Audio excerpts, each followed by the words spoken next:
these scenes probably aren't news to you. You've probably relocating yourself, you're coming on a scouting trip, and you know exactly what it's like. It's an amazing feeling. But let's explore something like, what is this relocation phenomenon? So what is this relocation phenomenon? Well, I've relocated, my father relocated, and you're probably thinking about relocating as well. So my father relocated from England in the late 50s, okay, and he had a middle-class background, and they'd actually were from Manchester, which is really rainy and miserable, and they moved down to the south coast in Devon, which is a little bit less rainy and miserable, and he saw an advert for the British South Africa Police, and it's like, wow, what is this? And it was like an exciting job in a far-off climate, in a far-off country. Rhodesia, not many people had heard of it, but some of his friends were going over and he'd heard stories about how amazing it was. So a couple of years later, he managed to get onto a ship, because they went from Southampton all the way down to Cape Town on the Pendennis Castle or the Windsor Castle. And then he took a train ride all the way up to Salisbury in Rhodesia, which is now Harare in Zimbabwe. And he spent like a few really, really amazing years. He went on patrol in the Zambezi River Basin, wrote a book about it actually, and it was phenomenal and exciting. So he relocated because he was lusting after adventure. Nothing else. It was a pure and simple desire to see something different in a different climate, in a different place. Now, when I moved in the year 2000, I was offered an opportunity by my cousin to come and work in Portugal, and I had a British passport, I had a job when I arrived for 6 months, and I was like, well, this is a really amazing opportunity for me just to come and check out Portugal. So I came over and I got my NIF, and in those days I didn't have to have a visa because I had a British passport, so it was really helpful, and then I could work freely around the EU. Now you can't do that, unfortunately, but it was easy for me from an immigration point of view and a visa point of view. And I arrived here and I looked around and I loved it. But the reason I came was because essentially South Africa didn't really have much of a future in my mind. It was going down the tubes in those days, and I'd like to explain to you a little bit how South Africa has progressed in a negative way, because we've just been back for a really fantastic holiday. So I'll talk about that in a bit. Now it's 2023, and you might be thinking of relocating, or you've already relocated, and there's a whole different set of rules and different set of reasons. So why are you relocating? And I think it's really important to think about this as well, because it does help. So here are some of the standard reasons why people relocate. So I went into our trusty resource, the internet. What did we do without it? My God. And I researched why people move countries. Number one, better jobs. Two, higher standard of living, educational opportunities, political stability, economic stability, family reunification. Yeah, my cousin's moved over, I've got to go and be with him. Cultural experiences and diversity. Now that's interesting. Adventure and exploration. Now that's my thing. That's why I love to be here. Retirement options, for many of you, that's a really, really good reason. And love and relationships. Now that actually happened to me, but it's another story for another day. You see, there are many reasons why people relocate. It's not going to be one or the other. It's going to be a combination of reasons. And I look at people coming from the UK, people coming from the United States of America, people coming from South Africa. The net result is that you're going through a massive transformation, and you are hoping that it's going to be a better lifestyle on the other side, right? Simple. So let's examine the stages of relocating that you could possibly go through. First of all, before you get here, there's the excitement. You've come on a couple of scouting trips, one or two, so you understand that it is an amazing place, and you're really excited about just living in a different place, new foods, new smells, new culture, new things to do in the weekends. And then you get over here, and it's like that. It's like, wow, it's so exciting. You got a new thing every day. The weather's fantastic. The food tastes great. You've got wine all over the place for half the price. It's just fantastic.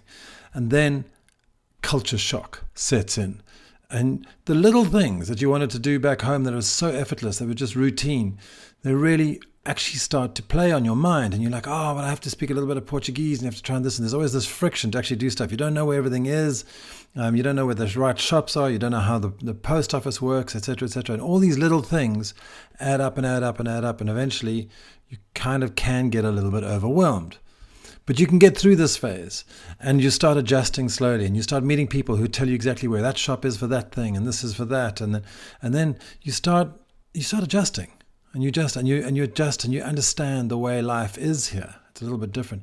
And then the process of actually reinforcing that, of integrating fully into the social fabric of the place that you're moving to, and you get to know people. You start saying hi to people in the street, and you get a good feeling, and and you understand the weather, and you know what's happening with the weather, and you know which restaurants are great to go for at which time, and you become a part of the social structure of the place that you've fully integrated into, and that's when life gets great, and it's way better than you were before you moved.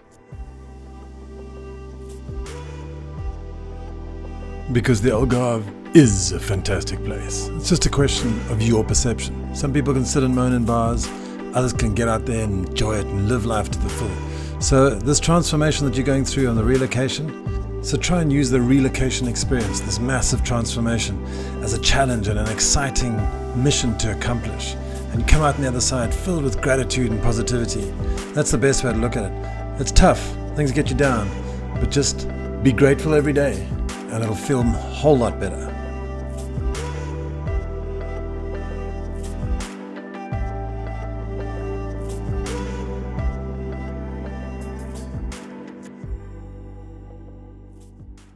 Let's return to why I was on that airplane in the first place. So now we're going back to South Africa after being away for so long. I've been away 23 years and I'm going back to check it how it is. But I've been back over the last couple of years. Last time I was back was 2019, just before COVID. But let me give you a bit of a basic breakdown of what went on in South Africa. So before 1994, obviously there was apartheid and it was bad and it was illegal and stuff. And then in 1994, there were free elections. Okay. So free elections were fantastic. Nelson Mandela was voted in as president, but he was fantastic and we absolutely loved him and he was incredible. Now then, everything stayed the same and it was great. There was peace and we all thought it was going to devolve into like a civil war, but Nelson Mandela was fantastic. He earned his Peace Prize, his Nobel Peace Prize. And then in 1998, Nelson Mandela steps down and it was the start of a slow decline. So basically, you could see things were going down. It wasn't too bad yet. South Africa is still a fantastic country.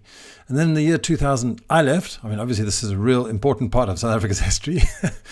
And then over the last 23 years, from being back and forth and listening to friends and reading all about what's going on in South Africa, corruption and crime has increased immensely.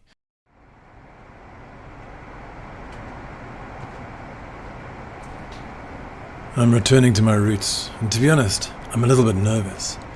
It's 2023, and in 2019 was the last time I've been here, so prior to COVID, and everybody who's moved over to Portugal from South Africa have been telling me how horrendous South Africa is. There's no power, there's load shedding, which happens like 4 times a day, 2 hours power cuts. There's no water. A lot of areas of Johannesburg and Gauteng do not have water. Apparently some people go without water for 3-4 days at a time. There's potholes in the road. Nothing works. There's like corruption in the politicians. And there's crime like you wouldn't believe. Everybody I speak to says, yeah, my friend got hijacked or I got hijacked. And being hijacked means held at gunpoint and your car stolen. And sometimes they take you with. You're just lucky if they just take your car. Other people have been broken into in their houses with armed robberies and everything. It's just crazy, crazy, crazy. Now we go from Lisbon to Luanda and from Luanda to Johannesburg. Landing in Johannesburg at 2 p.m. and we're going to have to be eventually we'll have to hire a car and stuff like that. We have to get out of the airport by 4 o'clock and then shoot out west to Sun City or Pilanesberg Natural Park and be there by sunset, because I was a bit concerned because there are a few dodgy settlements on the way there where people apparently been stoned in their cars, so I was pretty nervous now. Because you got to understand, I'm traveling with my family. If I was on my own, it would be a different story. But with my family, yeah, I was nervous. We had to get out. This was our mission right now.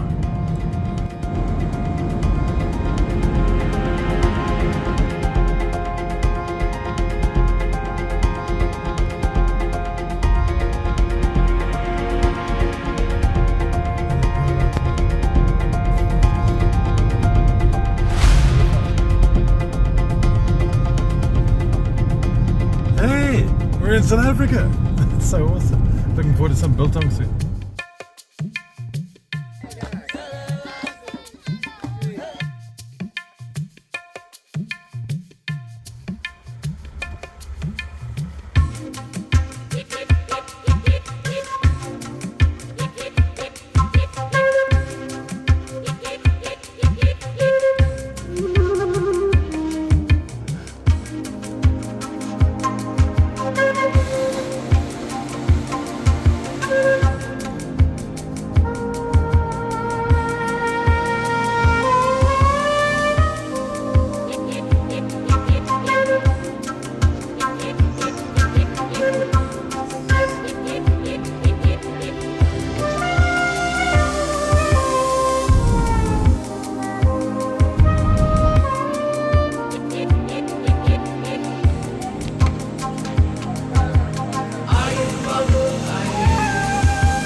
So you see, it was amazing. We didn't actually have to believe those people, the naysayers. I mean, South Africa does have its problems. It really does. And you've got to be careful.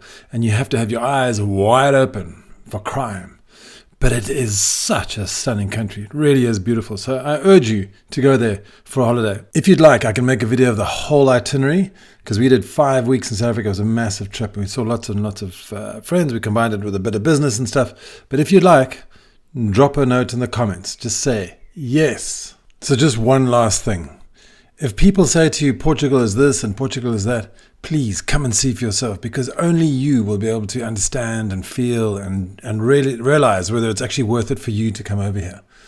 Nothing like a trip to come over here. And if you do come over here, jump on a scouting trip with us. We'll take you and show you from the locals' perspective. Anyway, have a fantastic week, and thank you so much for watching. AlgarveAddicts.com